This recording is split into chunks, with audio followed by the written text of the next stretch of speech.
All right. On today's episode, we interviewed Matt Pohl, and man, we talked about a lot of different things. We really dived in on kind of transitioning from a corporate gig into buying your own business, right? Really treating that more as a lifestyle business for several years, getting a chance to essentially being approached on, hey, someone will buy your business, and learning that, whoa, the business is not worth what you thought it was. And that kind of clicked, right? It changed the mindset of, okay, now I need to go build and grow this business, right? And ultimately going and making a successful exit, right? Huge kind of improvement. I think the math that I said was about $9 million gain over 3 years of work, right? And then ultimately going out and scaling and becoming more of a, I like to say like a board member, right? Getting exposed to other businesses and applying some of the skill sets he's learned.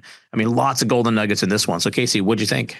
Yeah, I think we touched on so many different things. So if you're somebody that's listening and you're looking to sell your company, Matt talks a lot about some of the things he went through when he sold his company, big things. But if you're also searching for a business or you're looking at it, he gives some great details on the mindset shift from going from a technician, somebody that does the technical work and thinking like that, to how do I grow and scale? And because he applied his methodology, and like you said, what, 9 million in 3 years? Yeah, I mean, massive. I think there's a lot of valuable information in this one for people that are both selling and buying your business, right? Because again, Casey and I are experiencing these same issues currently, right? You start to learn the mindset of a seller or the mindset of a buyer, and how do you work around some of the challenges that are going to naturally arise, right? And how do you create win-win structures? And so again, lots of really good information in this Great one. nuggets. Yeah, let's dive right in. Hey everybody, it's Feras, and would love to see you at our upcoming M&A Launchpad conference in Chicago, October 26th. At a conference, we talk about what it looks like to value a business, how to buy a business, how do you manage a team, right? And ultimately, we're big believers in the buy then build concept. So we're going to have one of our friends, Walker Dybel, the author of Buy Then Build, there, as well as one of our keynotes and many more. So we'd love to see you there to kind of get exposure to the space and network. All right, on today's episode, we have Matt Pohl. Matt, welcome to the show. Thanks for having me on, guys. Yeah, great to have you, Matt. I'm glad to have you on. So Matt, serial entrepreneur, right? Let's go ahead and talk about maybe, your first business, right? How you got into it. And then ultimately let's talk about the progression of the different businesses and what you've kind of accomplished and where you're going. Okay. Yeah. Even to go back maybe a small step before that, early in my career, 20s and 30s, I worked for the Federal Reserve Bank, Arthur Andersen, and Corporate Express. So I had kind of this quasi-government environment, this high-end accounting consultancy. Really, I wasn't an accountant, and then kind of a corporate environment where I was in data warehousing and knowledge management. So kind of had three different flavors early in my career, and then decided really all along I had this itch to have my own business. My father had his own business growing up, so I think I got a little bit of that from him. But part of his journey was, when I was just getting into high school, my dad actually lost his business. And he was an interior designer that was just in every fiber of his body. And for him to lose that business when he was about 50, really, I didn't realize it at that age, but that was something he never recovered from. He was never the same having lost his business. So when I launched my first business, my wife and I are business partners. So we launched that in mid-30s. We had 4 small kids. And I basically started a business that replicated some of the work that I'd done at Arthur Andersen, kind of a specialty consulting company that works with attorneys involved in class action lawsuits. So it was professional services. It was administrative and data analysis, kind of a business working with attorneys. So let's hop into that, right? So Federal Reserve, Arthur Andersen, very much a suit job, right? Yeah. Suit, tie every day. And jumping and doing your own business is a whole different animal, let alone, right, doing essentially data warehousing, right? It sounds like it's kind of more of the focus. And so kids and his wife. Yeah. So how do you make that jump, right? I mean, my background is software. So for me, I'm comfortable with data and, building something around that. But I mean, that's a very kind of a niche thing and also requires a lot of things that you may not have known at the time. So how did you ultimately kind of decide to make that jump? Yeah, so my academic background is in statistics and information systems. So I'm a data guy naturally, which doesn't necessarily turn out to be a good business owner, right? I mean, you have to put yourself out of your natural strengths, but you get numbers. I do like to say so I graduated computer science, right? And the Okay. hardest class I ever took was probability in the math department. I mean, Okay. I had this crazy Croatian teacher. Her dad taught her probability since she was like 2 years old. And it was just a very difficult class. So kudos, my hat's off to you. Yeah, I had a stats professor at the University of Denver, Dr. Huzabazar, Indian descent, and he was the same way. Just he just oozed statistics, and so it was a great class. It was definitely challenging, but yeah, kind of the impetus for starting our business. Part of it was our we have 4 children, and the youngest was getting into school, and my wife, who had worked, prior to being a mother and continued to work part-time as a mother. She wanted something to do, in a professional environment, not waiting tables and stuff like that, but yet still be a mom. And so we struggled with trying to find an opportunity. And so we said, well, maybe we just have to make our own opportunity. And we've been talking about doing the settlement administration work, and it really played off of each of our strengths. So that's why we kind of launched that. And I would say very ignorantly, very unaware of what we were doing. I just figured, hey, we're smart enough, we work hard enough. There's a lot of mediocrity out in the market. We can do it better than others. So let's go figure it out. We didn't have a single client for the first 9 months, and we had narrowed down. We were down to just a Toyota Corolla with our 4 kids and the 2 of us.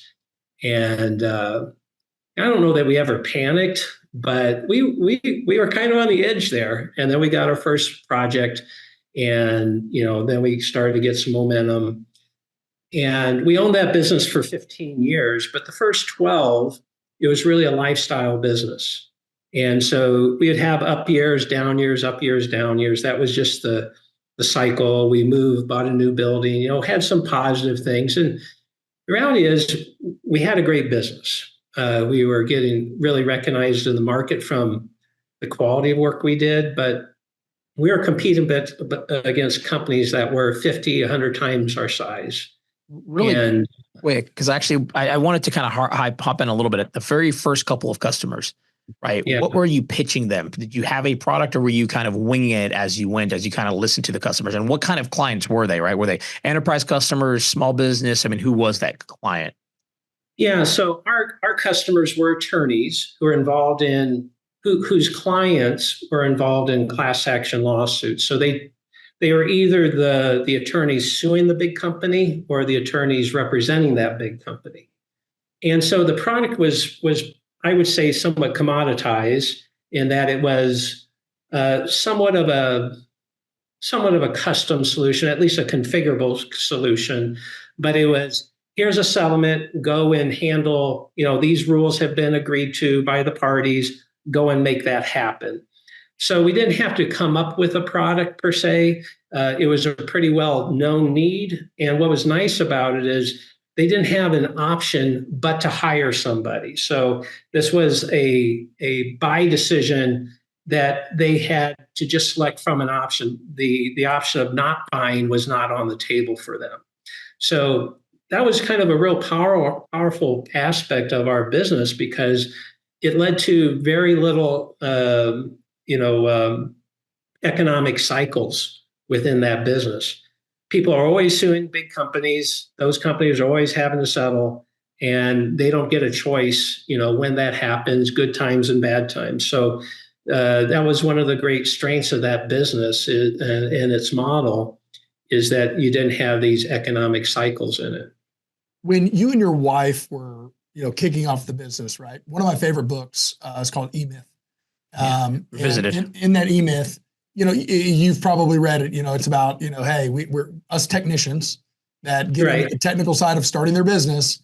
We totally forget about being, the different. You're working in the business, not on the business. So at what point? Because it sounds like, you had it 12 years. It was a lifestyle business, right? Well, at what point did y'all have that realization, like, hey, we've got to stop being the technicians and we've got to grow something here? Yeah, and that was really the fundamental shift. And what was the impetus is we had a business broker come to us in year 12 and say, hey, have you ever valued your business? I think I might have somebody who might be interested in buying your business. come to find out, I think that was just a sales tactic, but we fell into it and we said, sure, yeah, we never thought about it, to be honest. We hadn't thought about what's the value of our business. And of course, like any entrepreneur who's been, working their business for 12 years and you see that first number and you are very disappointed, it was kind of that, a key moment of saying, okay, we have two paths in front of us. We can continue to say, let's go down the lifestyle business path and have a good lifestyle business that's paying for our 4 kids and a nice lifestyle. Or we can change and say, let's find a way to grow value, some transferable value into the business. And we looked at each other and said, well, we enjoy the work. We're going to work hard and we're going to be working for the next 10, 15 years. Why wouldn't we try to figure out how to make the business worth something, 5, 10, 15 years out into the future? And it was at that point I reflected back on my father and said, I don't want to be that. I don't want to be the guy that one day just goes, turns out the lights, locks the door for the last time, and walks away from decades of effort with nothing to show for it. So I'm guessing you very quickly started to learn how our business is valued, right? And maybe my question is, what was your revenue and EBITDA at the time? What value did they give you? And what was in your head before you got that price, right? Maybe I'm just curious. Yeah. In all honesty, I don't think Don or I had a number in our mind before we got the number back. You just knew it wasn't that number. It wasn't that, It was not that. If your wives ever do that, it's like, I don't know what I want, but I know I don't want that. And that's kind of where we were at a little bit. We were running, I would say, $1 million to $1.5 million in revenue at that point. And we had a very profitable business. We were putting 25 to 35% to the bottom line in net income. So really high margins and a good net income. Our valuation was just under $1 million at that point, which, back then, $1 million was actually not too bad, but it wasn't enough to say, okay, we can retire. Yeah. And it doesn't represent 12 years, because you start going, okay, I put $1 million divided by 12. Man, we didn't really make anything. Like the problem is this, and this is exactly what Casey and I were facing literally this week, right? On a business that we're working on buying. As an owner, right? You got a 4x multiple. Let's just say that, right? Maybe it was a 3 to 4x. That's in that range for sure. Which is fair market value-ish, right? Yeah. You kind of have a quasi software spin, so maybe there's a little bit of argument for more, but you're still in the range. And the issue is, as a business owner, you're like, well, if I just hold this for 3 years, or if I hold this for 4 years, I make that money back and I still have the business. Yes, exactly. And that's the mindset that as a buyer, we have to, and that's why we like doing seller carries. We like structuring things that are win-win with our buyers or with our sellers. So that way, they get that upside too, right? And we kind of help address that conversation, because as a seller, you're always going to have that problem. And so ultimately, if the dollar amount is not enough for you to say, you know what, I'm retiring today on the sell, $1 million is, you still have kids, et cetera. That's a lot, but not a lot at the same time, right? Yeah, it's like, hey, I might as well just hold on longer. It's right? like I got 4 kids, and if I fund all the kids, college funds, crap, after taxes, we're toast. We're toast, right. And it is that opportunity cost, right? It's that lost future revenue that you're balancing against the current sales price. And you think, okay, 3x, well, I can get that in the next 3 years, right? And if I'm growing, then I can even shorter, right? And so it was. So the light bulb shifts, right? All of a sudden, y'all say, hold on, we're going to turn this, if we're going to sell it, we're going to turn it into something. It's like that EBITDA thing the broker kept talking about. We need to start to track that, right? That's right. Believe in that religiously. Yeah. And net worth. That was another thing, right? So just from a personal standpoint, to start to say, where do we want to be? What's our net worth? And, just some, common things that a lot of people who haven't thought about and make this transition, you start to think about. And when you start to set goals and put numbers out there, all of a sudden things start to move. And for us, the critical thing was, at that point, we said, okay, what do we need to change? How are we going to change? How are we going to build more transferable value? And I can't say I went in and said, okay, here's, I I could have done this. I like numbers, but I didn't go in and start looking at the numbers and start saying, okay, how do we change the numbers? I said, what do we need to change in our business? Because if we improve our business, it was my thought, then the value would be there. So we have to change our business in a way that creates transferable value. And it was at that point I stumbled on a book that a CEO peer had given me. And it talked about how businesses go through these different stages of growth. And it laid out this roadmap for me that said, oh, I've worked for Arthur Andersen. I'm a smart dude, but I only have my own experience to kind of to use. And I realized that I have gaps in that. I'm very good at doing the business, but yeah, working on the business and getting it to the next level is just something I was ignorant in.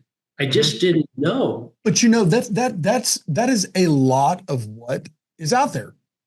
We're finding, like, even in our searches of what we're looking for, we're talking to business owners, even very successful, like the one that Feras was just talking about. The guy's making, $2 million a year, right? He's built a business, he's got it working, but he's like, hey, I think this thing can scale. Like, I think it can grow, but I don't even have the energy or the time or the effort to do it. Right. And that's the pretty exciting place in entrepreneurship, is when you realize, hey, I want to grow. How do I grow? Yeah. And they see the value of partners, right? And that's where partnerships are there. And so, it's, and there's a phrase that I like, and I say this a lot to my leadership, right? It's like, how we got from there to here is different. How we're going to get from here to there. So it's like, you go through, in a company's life cycle, you go through so many, phases. I remember whenever it was, me and a partner. And then whenever it was me and a partner and a person, and then you go to 10 people, 20 people, 100 people, 200 people. It's all businesses have different problems to solve. And again, and sometimes it's the personality. Maybe the person's not the right fit, right? Maybe, they don't understand how to scale. All of these things. And it's like, you need a certain thing at a certain phase that you may not need later, and vice versa. And you have to get behind that, right? In order to be able to actually scale and grow a company. And it's tough for a lot of owners to do, right? And you hear about this in the news where, a founder got pushed out of a company because this different person's taking it public, right? It's a different skill set, a different mindset, a different set of relationships to be able to elevate it. And it's just, it's tough for founders because you've been doing it from the beginning.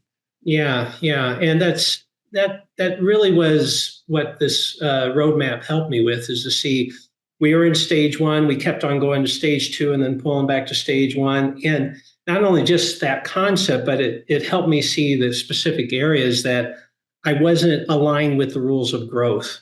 So each of these stages has specific rules. And if you're misaligned, it's like putting, my analogy here in Colorado, it's like I like to climb 14ers each year. So a 14,000 peak here in Colorado. Well, I don't start my trek up that mountainside by bending down, open up my backpack and stuffing as much as I can with a bunch of boulders. I don't do that. I want to make my backpack light. And what many business owners are doing is they're misaligned with the rules of growth. They have a heavy backpack. Growth is very hard. And simply by aligning to these rules, you get rid of a lot of this dead weight. And it makes it, if you have too heavy of a backpack, you often get only so far up that mountain, and you say, growth is just too hard. It's just not worth it to continue on. But with a light backpack, you can continue on and get further up that hill. It's a great analogy. It's a great analogy. From two guys that like to climb things. Yeah, we should talk about climbing after the show. That's nice, No, but there's a lot of truth, and it's funny. That's literally a position I feel like I'm in now with the business. It's like, okay, things have gotten heavy. Like, what do we need to do to kind of optimize and simplify so we could start to focus on the important things? And so and to go back to your statement of what got you here won't get you there, that truly is the case, because the research from this methodology shows what does change. So if you're operating your stage 3 business like a stage 2 business, you literally are using the wrong set of rules to grow your business. And that's why it feels so hard. But if I could tell you, when you get to 21 employees, you go into stage 3, and here is a whole list of things that you need to get aligned with. Now I can do that. Most entrepreneurs, they're willing to do anything, but they just need to know what. And what are they left with? Trial and error. So they just keep on trying things until they find something that works. And that's a lot of time, energy, and years that are often lost trying to figure it out when there's a roadmap that can help. So what's the name of the book? The name of the book is Navigating the Growth Curve. Navigating the Growth Curve? Navigating the Growth Curve. Awesome. Essentially, we got this methodology in year 12. We applied it for 3 years. And in fact, the author of the book lives in Broomfield. So cool. just me. And so he did some coaching with me and helped me understand kind of the concepts in the books. I'm kind of good at, if you give me a concept, I can usually connect the dots and make it, implement it. And so bottom line, in those next 3 years, we went from a business that for a decade had been in that $1.5 million range, and we tripled the business. We tripled in revenue. We tripled the number of employees, and our margins actually improved, which was amazing. Because usually during that time, margins get compressed because you're adding a lot of people. It depends on the business, right? Some have like a status quo that you have to like get past, and then everything above that becomes more profitable. And some they scale. Yeah, that's a whole nother podcast to talk about. But what's interesting then is in year 15, we were approached by some executives that had left one of our biggest competitors, and they ended up buying our business as a platform company. And you don't always get this experience, but we had that before we started working on the business, and 3 years later of working on the business, and we went from $1 million valuation to a $10 million valuation. We went from like a 3x multiplier of SDE to a 10x multiplier of SDE. We had a totally different business. We didn't just improve our house a little bit. It was a total remodel with a new pool and another addition and more garage space. It was a different property, a different asset. What's kind of neat is that, in that 12-year period though, right? Because people talk about, well, if you would have known that 6 years earlier, you could have been there so much faster. But you know what? You were probably at that point after, I always call it tilling the soil, right? You and your wife had tilled the soil. You knew your product. You knew your customer. It was a part of who you were. And in that decade, you'd created your business. So when you then shifted to just apply the principles, right? You were then able to go, man, we've got the product. We've got the customer. So, now we know how to scale it. So that's pretty amazing. See, but I'll take the contrarian view, right? Because, the way I look at it, Matt, is you basically made $9 million in 3 years, right? That's one way to look at it, right? Yeah. And, you need a few years to get product fit and build a base, but you need to have a mindset shift, right? And, and I actually believe if he would have gotten exposed 5 years earlier, he would have probably acted 5 years sooner too, right? And, and as a serial business owner myself, I mean, a lot of business owners hear about EOS or Pinnacle or, these business solutions, and there's a lot of value to these, right? Like it's not, foo-foo or juju or whatever the phrase is people talk about, right? It really starts to teach you on, hey, how do you start to be disciplined in understanding your business and managing your people and scaling it? But here's the thing, he wasn't ready.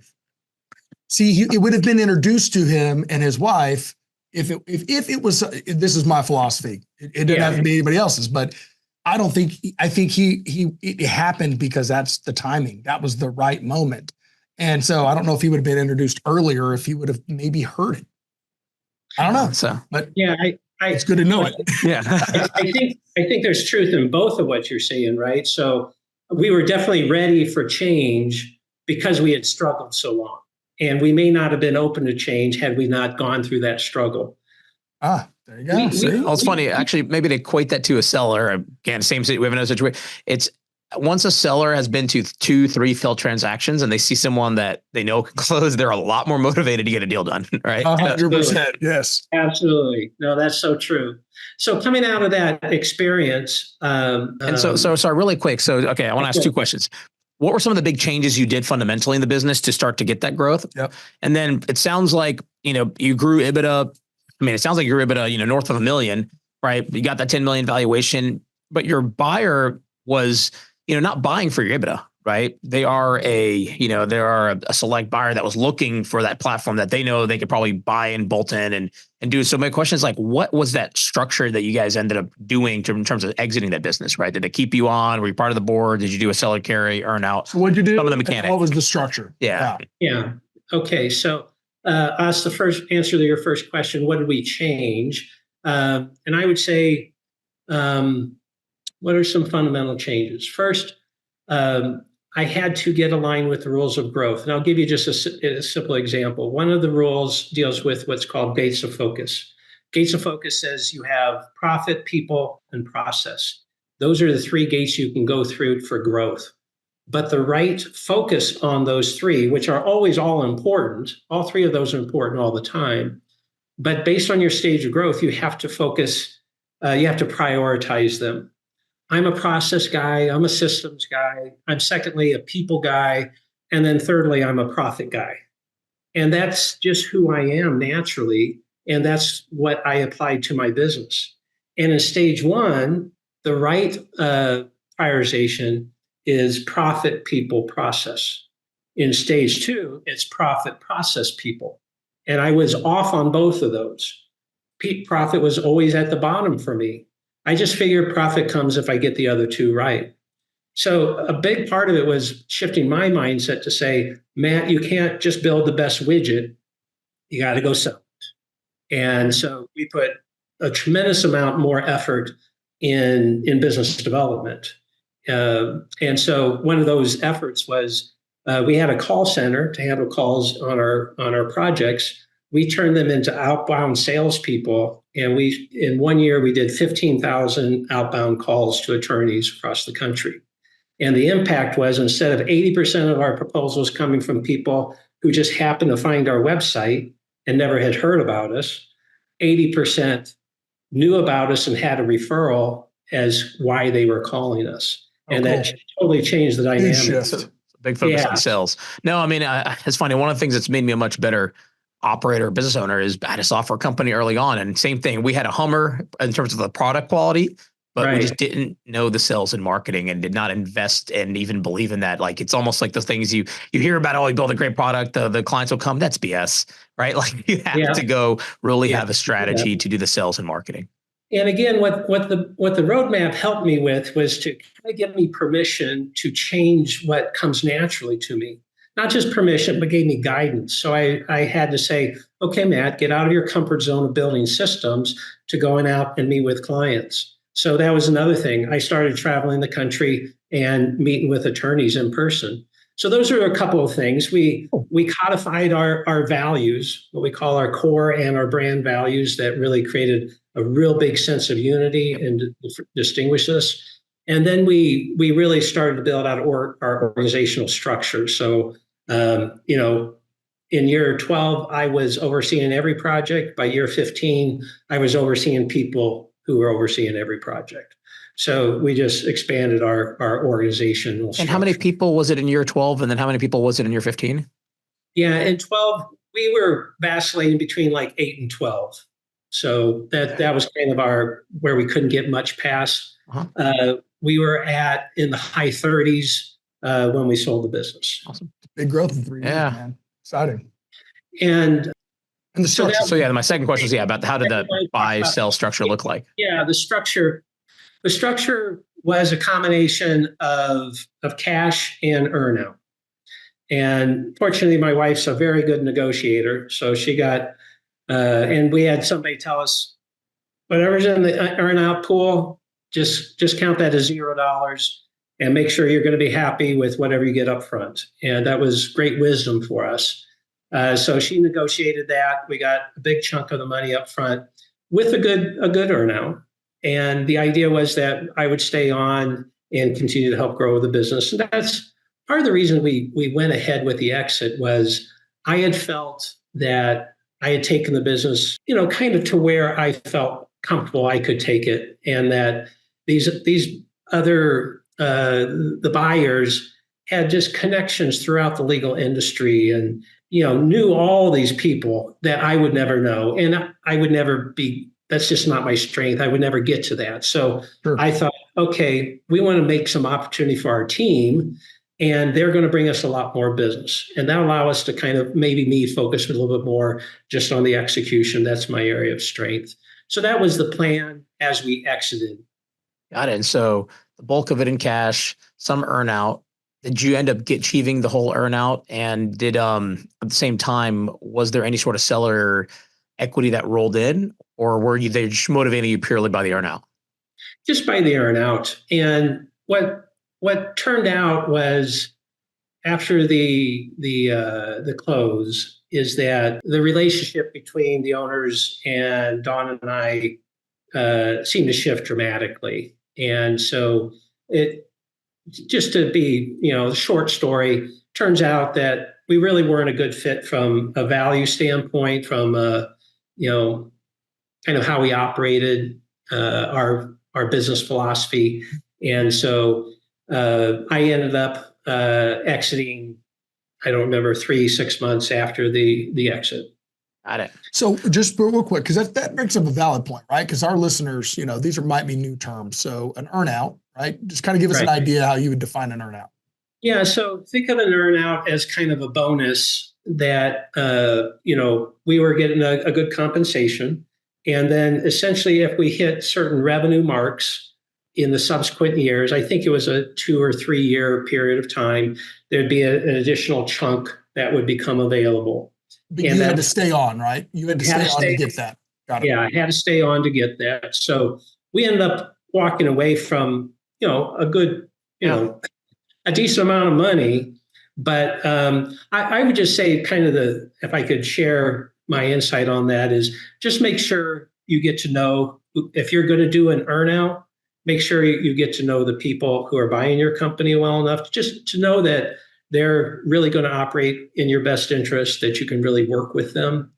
And I would say there is a much bigger transition than I ever anticipated from going from a business owner back to being an employee again. That shift is, well, the way I say it is for 15 years, you couldn't keep me away from my business.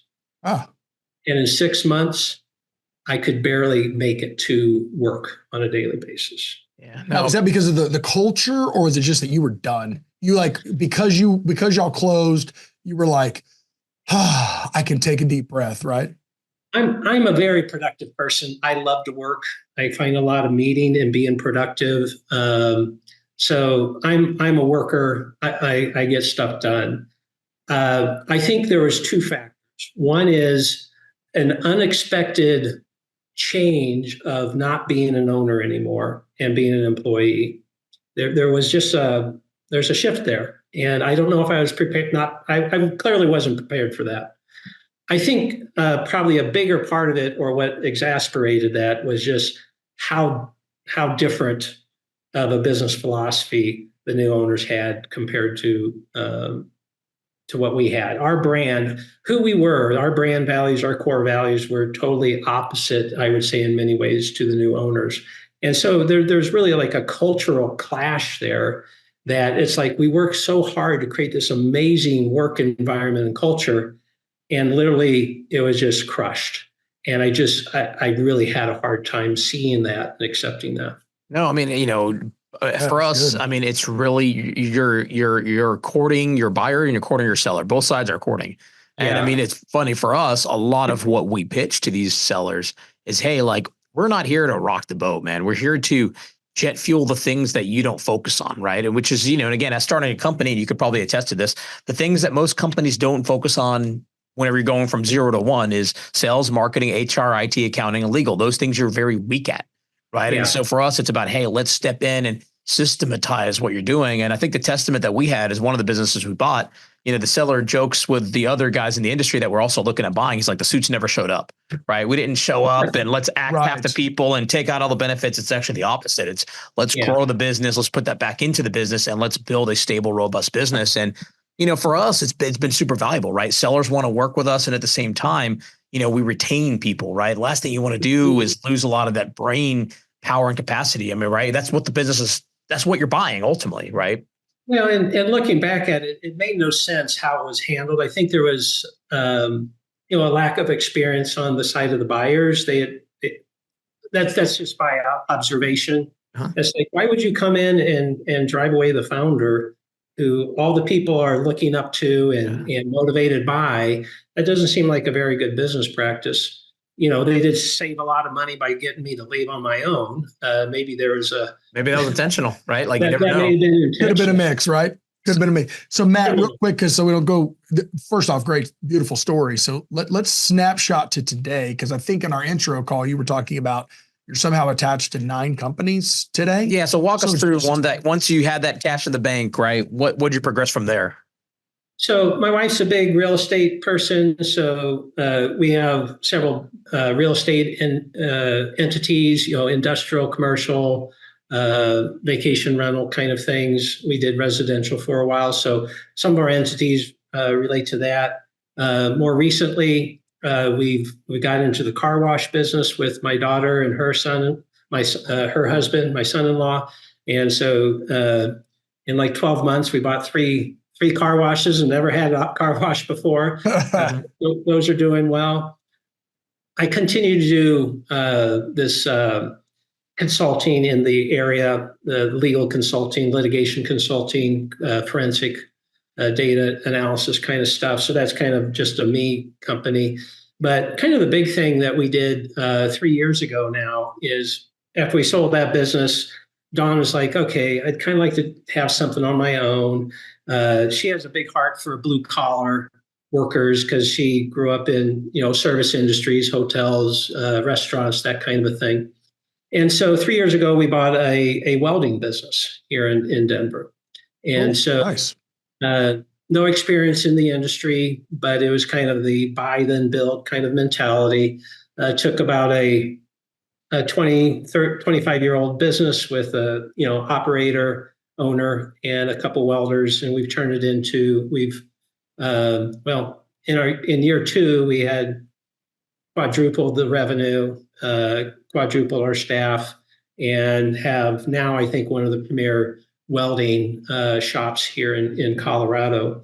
Not that it's all rosy, there's definitely ups and downs. No, business, you have your ups and downs. Any business, you have your ups and downs. Yeah, but it's easy to see the finished product. Trust me, man. There's a grind to get there every time. Yeah, exactly. And part of the reason I wanted to do that and support Dawn in that is kind of my primary business or focus right now is that methodology that helped the business we talked about that we exited from. The author came back to me and said, "Hey, man, I see, you really hit a home run with this method. I've never been able to monetize it.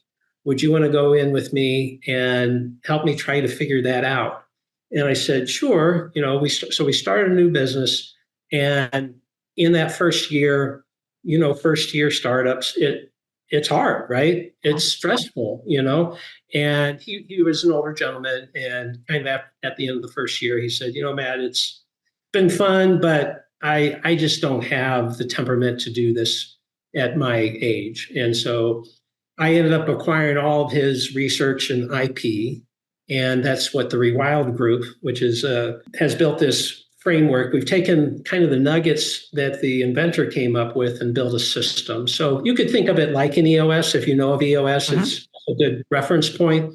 It's not a one size fits all. It's based on the stages of growth, and it's very robust and customized to where the business is. But that's what I've built over the past 3 years with the team. And now we've got 50 consultants around the world, independent consultants who have been certified in our methodology, and they work with, businesses in their local areas.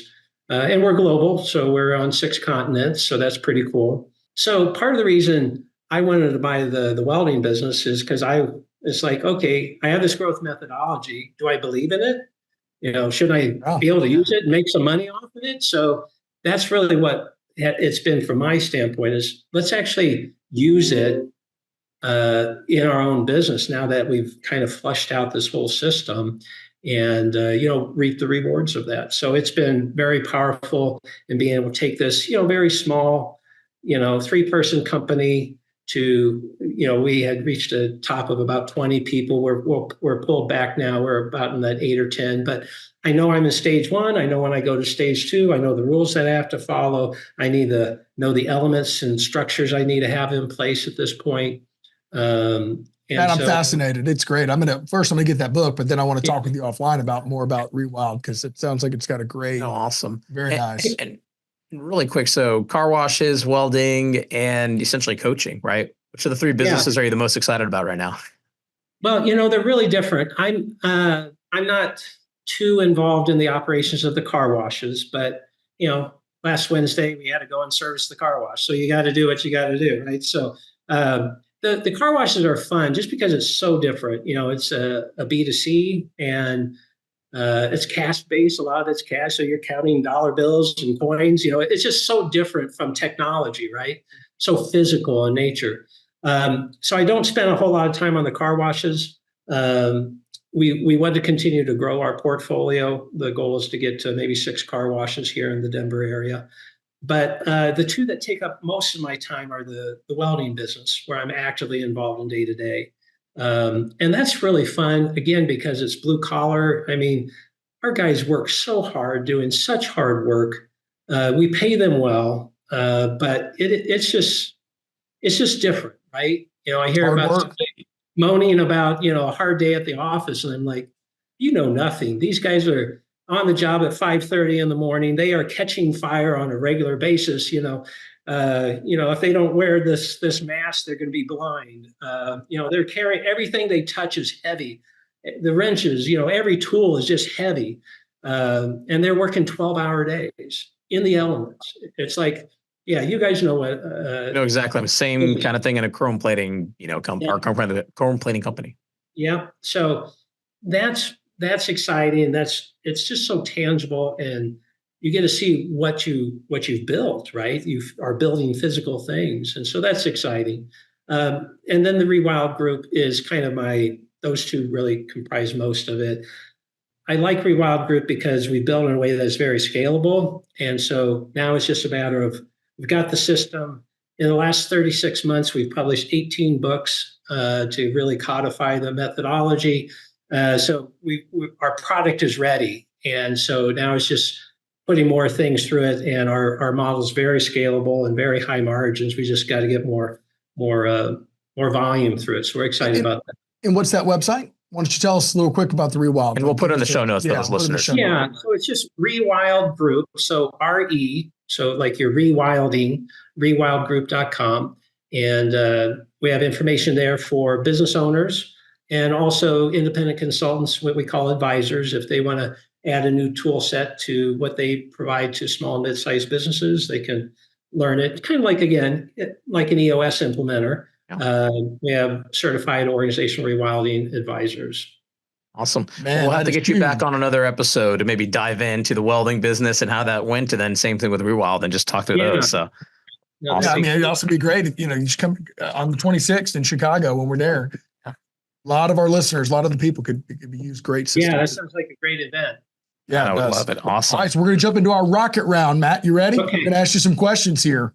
Go for it. All right. First question. What do you like to do in your free time? And the answer could not be climbing mountains because we already talked about that one. To throw you off your game a little bit there. Dawn would say, I love to, and she's accurate. I like to do landscaping, yard work. We've got a big yard, like 2.5 acres. And it's just something about, and I think maybe it goes to my childhood, growing up in Iowa. We were outside all the time. I had my first small business was mowing yards. So just being out there doing yard work has always been that stuff too. My first business, same thing, was called Kid Pro. We were 8th graders cutting lawns. Okay. But for me, it's just so therapeutic being out in the yard and just taking care of it.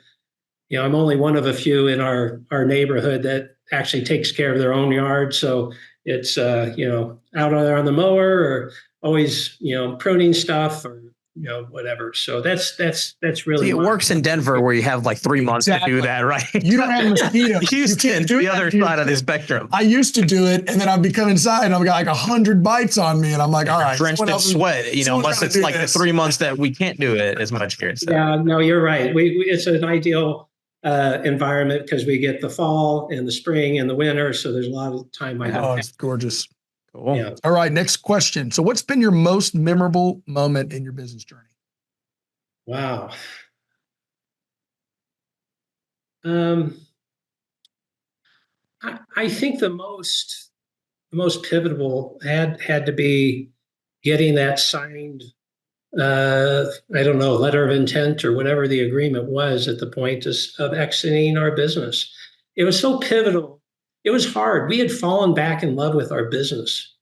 And so it was really a weird dynamic. It's like, wow, we were trying to do this, but now we're getting this opportunity. And I don't know if I want to sell. But it was the right decision for us. And you don't regret it now? No regrets. Had no regrets at all. And part of it, to be honest, there was a financial benefit to that just opened up new opportunities for us, And instead of car washes, right? We could do so many other things that we never could have done had we not exited that business. And to be honest, 15 years for me, 15 years doing something that I was kind of at the end. I was like, I can go do other things. I want to experience other things. So I think that was pivotal. It gave us the resources to go do other things, and it freed us up from doing that one thing to now being able to do multiple things. All right, fair enough. Then last question, what's your favorite tool or resource? Well, for me, I mean, the pivotal one, and it is a bit self-serving, but this roadmap, this organizational rewilding system has been the most impactful to me. But I would say on top of that, there's been a couple books that have been very important to me. Built to Sell was a big book for me to help me understand. I read that book kind of in that year 12 as well. I listened to that podcast. It's a good one.